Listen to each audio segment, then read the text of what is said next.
प्रिय शौक ये अब बन गया है कि दूसरे देशों के नेताओं को व्हाइट हाउस बुलाइए, बुलाकर बेइज्जत कीजिए, उन्हें नीचा दिखाना। पहले उन्हें यूक्रेन के राष्ट्रपति व्लादिमीर ज़ेलेंस्की के साथ यही किया था। अब उनका नया एपिसोड साउथ अफ्रीका के राष्ट्रपति सिरिल रामाफोसा के साथ हुआ है। साउथ अफ्रीकन प्रेसिडेंट अमेरिका के दौरे पर है। वो डोनाल्ड ट्रंप से मुलाकात करने के लिए व्हाइट हाउस पहुंचे थे, लेकिन उन्हें क्या पता था कि ट्रंप पूरी दुनिया के सामने उनका जुलूस निकाल देंगे। उन्हें इस तरह से बेइज्जत होना होगा। ये शब्द थोड़े कठोर जरूर हैं, क्योंकि इंटरनेशनल डिप्लोमेसी में आमतौर पर इनका इस्तेमाल नहीं किया जाता है, लेकिन डोनाल्ड ट्रंप जो कर रहे हैं वो बिल्कुल ऐसा ही है। ट्रंप और सिरिल रामाफोसा की मीडिया से बातचीत के दौरान साउथ अफ्रीका में गोरे किसानों पर हो रहे हमलों का सवाल उठा। ट्रंप ने कहा कि बहुत से व्हाइट फार्मर्स वहां से भागकर अमेरिका आ रहे हैं, और इसके बाद ट्रंप ने रामाफोसा से एक्सप्लेनेशन मांग लिया। यहीं से इस पूरे विवाद की शुरुआत हुई। आप पहले जरा ट्रंप का ये बयान सुनिए। A lot of people are very concerned with regard to South Africa, and that's really the purpose of the meeting, and we'll see how that turns out. But we have many people that feel they're being persecuted, and they're coming to the United States. So we take from many locations if we feel there's persecution or genocide going on. And we had a lot of people. I must tell you, Mr. President, we have had a tremendous number of people, especially since they've seen this. Generally, they're white farmers, and they're fleeing South Africa, and it's it's a very sad thing to see. But I hope we can have an explanation of that, because I know you don't want that. अब जब ये सब चल रहा था तो south African president चुपचाप सुन रहे थे। पत्रकारों में एक रिपोर्टर ने डोनाल्ड ट्रंप से फिर ये सवाल पूछा, तो रामाफोसा खुद जवाब देने लगे और ये बताने की कोशिश कर रहे थे कि साउथ अफ्रीका में ऐसा कुछ नहीं हो रहा है, लेकिन वो नहीं जानते थे कि डोनाल्ड ट्रंप तो पूरी तैयारी करके बैठे थे, स्क्रीन तैयार। पहले आप दक्षिण अफ्रीकी राष्ट्रपति की सफाई सुनिए, फिर आपको बताते हैं कि आगे कैसे पूरा ड्रामा हुआ। What would it take for you to be convinced that there's no white genocide in South Africa? Well, I can answer that for the president. It's for him. No, seriously. I'd rather have him answer. Yeah, I'd rather answer that. It will be. Our president will respond to you. Yeah, let me. Thank you, Mr. President. It will take President Trump listening to the voices of South Africans, some of whom are his good friends, like those who are here. When we have talks between us on around a quiet table, it will take President Trump to listen to them. I'm not going to be repeating what I've been saying. I would say if there was Afrikaner farmer genocide, I can bet you these three gentlemen would not be here, including my Minister of Agriculture. He would not be with me. So it'll take him, President Trump, listening to their stories, to their perspective. That is the answer to your question.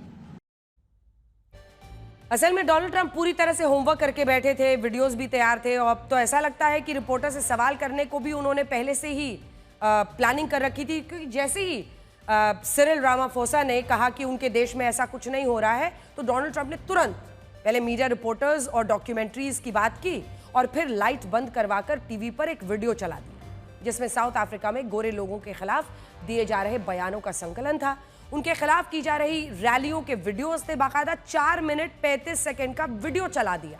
इस दौरान south African president बड़े nervous दिखाई दे रहे थे, उन्हें समझ में नहीं आ रहा था कि करें क्या। देखिए आप ये पूरा सीक्वेंस है। We have thousands of stories talking about it, sure. And we have documentaries, we have news stories, and that. Is Natalie here? Somebody here to turn that? I could show you a couple of things, and I have to. It has to be responded to. Yeah, sure. We have. Let me see the articles, please, if you would, and turn the lights down. Turn the lights down, and just put this on. It's right behind you, Johan. दक्षिण Africa के राष्ट्रपति बड़े embarrass हो गए थे, दिख रहा था कि वो शर्मिंदा हो रहे थे। ये कहते रहे कि ये कुछ घटनाएं जरूर हुई हैं, लेकिन हमारे देश में कानून का राज है और ऐसा नहीं हो रहा है कि गोरों को चुन चुन कर मारा जा रहा हो। लेकिन ट्रंप मान नहीं रहे थे। वो तो सीधे रामाफोसा से बहस करने लग गए, जैसे कि वो किसी संप्रभु देश के राष्ट्रपति नहीं, बल्कि अमेरिका के कोई विपक्ष के नेता हो।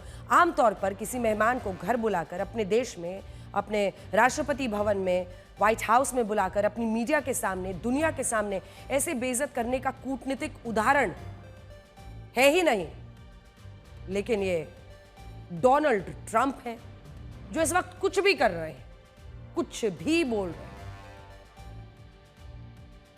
Let me clarify that. Yeah, Let me clarify that, because what you saw, the speeches that were being made, one, that is not government policy. We have a multi-party democracy in South Africa that allows people to express themselves, political parties to adhere to various policies, and in many cases, or in some cases, those policies do not go along with government policy. Our government policy is completely against what he was saying, even in the parliament. And they're a small minority party, which is allowed to exist in terms of our constitution. but you do allow them to take land. No. You do allow them to take land. Nobody can and then take when land. they take the land, they kill the white farmer. And when they kill the white farmer, nothing happens to them. अब उन दावों की पड़ताल करते हैं जो Donald Trump ने पूरी दुनिया के सामने किए हैं। ट्रंप का कहना है कि साउथ अफ्रीका में गोरे किसानों की हत्याएं हो रही हैं, सरकार शामिल है और समझने के लिए थोड़ा इतिहास में भी जाना होगा। दक्षिण अफ्रीका पहले डच की और फिर अंग्रेजों की एक कॉलोनी थी। इस दौरान यहाँ के अश्वेतों से उनकी जमीनें छीनी गई और उन्हें दूसरे इलाकों में भेज दिया गया। साउथ अफ्रीका में गोरों की आबादी सिर्फ 7% है और उनके पास पूरे देश की 75% से ज्यादा जमीन है। इसीलिए साउथ अफ्रीका में 9 अक्टूबर 2024 को सिरिल रामाफोसा के दस्तखत के बाद जमीन अधिग्रहण कानून लागू हुआ था। इस कानून के तहत सरकार सार्वजनिक हित के लिए बिना मुआवजे के निजी जमीन का अधिग्रहण कर सकती है। इस कानून का मकसद साउथ अफ्रीका के इतिहास में रंगभेद के दौरान हुए अन्याय को ठीक करना है। ट्रंप का दावा है कि साउथ अफ्रीका की सरकार इस कानून के जरिए लोगों की जमीन जबरदस्ती छीन रही है और गोरे लोगों के साथ बुरा बर्ताव हो रहा है। गोरे किसानों के खिलाफ साउथ अफ्रीका में हमले तो हो रहे हैं। कुछ इंटरनेशनल रिपोर्ट्स बताती हैं कि हमले तो हो रहे हैं, लेकिन डोनाल्ड ट्रंप ने साउथ अफ्रीकन प्रेसिडेंट को नीचा दिखाने के लिए जो वीडियो दिखाए उनमें से कई फर्जी थे। ये आरोप है, जैसे कि ये वीडियो था जिसमें ट्रंप ने दावा किया कि ये सारे गोरे किसानों की कब्रें हैं।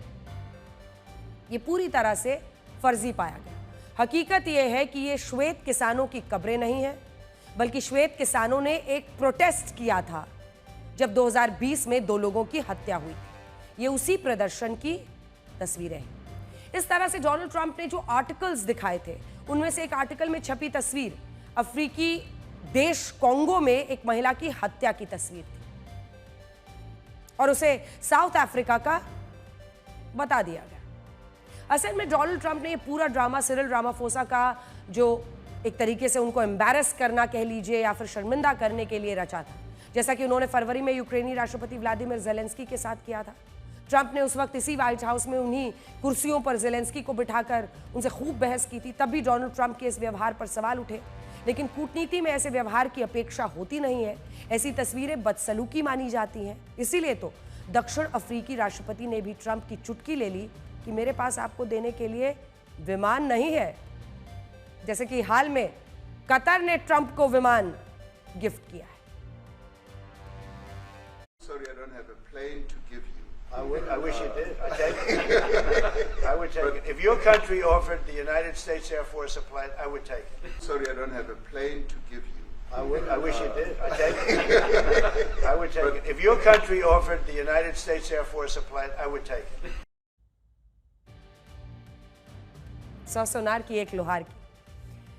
अगली खबर का रुख करते हैं। पिछले कुछ दिनों से डोनाल्ड ट्रंप पूरी दुनिया के सरपंच बने हुए हैं। जब जिसको चाहा कुछ बोल दिया, जब जिसकी बेइज्जती करनी हुई अपने यहाँ बुलाकर अपमानित कर दिया, जब जहाँ श्रेय लेना रहा खुद ही अपनी पीठ थपथपा ली। 28 फरवरी को उन्होंने यूक्रेन के राष्ट्रपति व्लादिमीर ज़ेलेंस्की को व्हाइट हाउस बुलाकर अपमानित किया था। युद्ध रुकवाने के नाम पर उनकी ज़ेलेंस्की की खूब बहस हुई, पूरी दुनिया ने वो सब देखा था। अब की बार उन्होंने साउथ अफ्रीका के राष्ट्रपति सिरिल रामाफोसा को व्हाइट हाउस में अपने सामने बैठाकर अपमानित किया। ये सब करके ट्रंप दुनिया को ये बताना चाहते हैं कि वो असली बॉस है, क्योंकि यही कहकर वो इस बार सत्ता में आए हैं, लोगों का वोट पाए हैं।